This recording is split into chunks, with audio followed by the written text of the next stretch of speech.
Mummy papa लोग पढ़ने में भी तकलीफ होती है, लिखने वालों को तो होती है। गाना सुनाने जा रहे हैं आपको।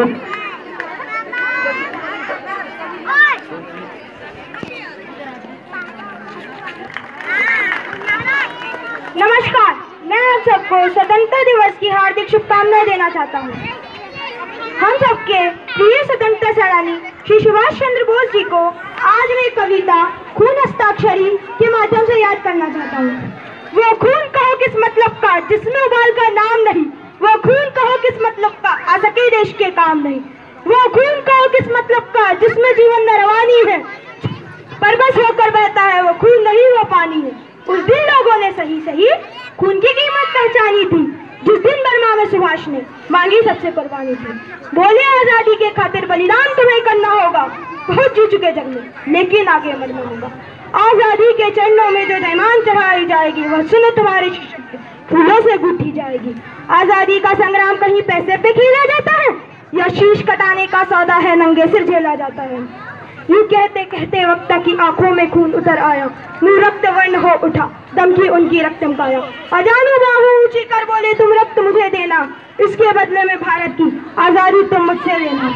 हो गई सभा में उथल पुथल, सीने में दिल न समाते थे, स्वर इंकलाब के नारों के को सतत छाए जाते थे। हम देंगे स्वर बस यही सुनाई देता था, रण में जाने को हर युवक खड़ा तैयार दिखाई देता था।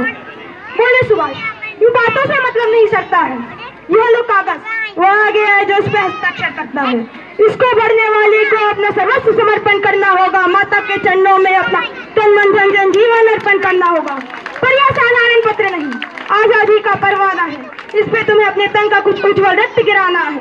वो आगे है जिसकी रगों में खून भारतीय बहता हो, वो आगे है जो अपने आप को हिंदुस्तानी कहता हो, वो आगे है जो इस पे खूनी हस्ताक्षर करता हो। मैं कफन बनाता हूँ, वो आगे है जो इसको हंस कर लेता हो। सारी जनता हुकार उठी, हम आते हैं, माता के चरणों में हम अपना रक्त चढ़ाते हैं। साहस से बड़े युवक उस दिन देखा बढ़ते ही आते थे, चाकू छुरी कटाई से फिर वे अपना रक्त गिराते थे, फिर उस रक्त की शाही में वे अपनी कलम डुबाते थे, आजादी के परवाने पे हस्ताक्षर करते जाते थे। तारों ने देखा था उस दिन हिंदुस्तानी विश्वास नया, महारण वीरों ने लिखा था जिस दिन खून से अपना इतिहास नया। श्री रासबिहारी बोस जी ने आजाद हिंद फौज का गठन किया और श्री सुभाष चंद्र बोस जी को उसका सेना नायक बनाया। सुभाष चंद्र बोस जी के ऐसे ही ओजस्वी भाषणों से प्रेरित होकर 45,000 सैनिक आजाद हिंद फौज में भर्ती हुए। सबसे पहले उन्होंने अंडमान निकोबार द्वीप पर हमला किया और उसे भारत का पहला आजाद द्वीप बनाया। फिर उन्होंने आसपास के छोटे द्वीप व बर्मा को भी जीता। उसके बाद में वे दिल्ली चलो के नारे के साथ असम पर हमला करने गए, पर दुर्भाग्यवश उन्हें वहां हार मिली, जिसमें 20,000 सैनिक मारे गए और 20,000 सैनिक गिरफ्तार कर लिए गए।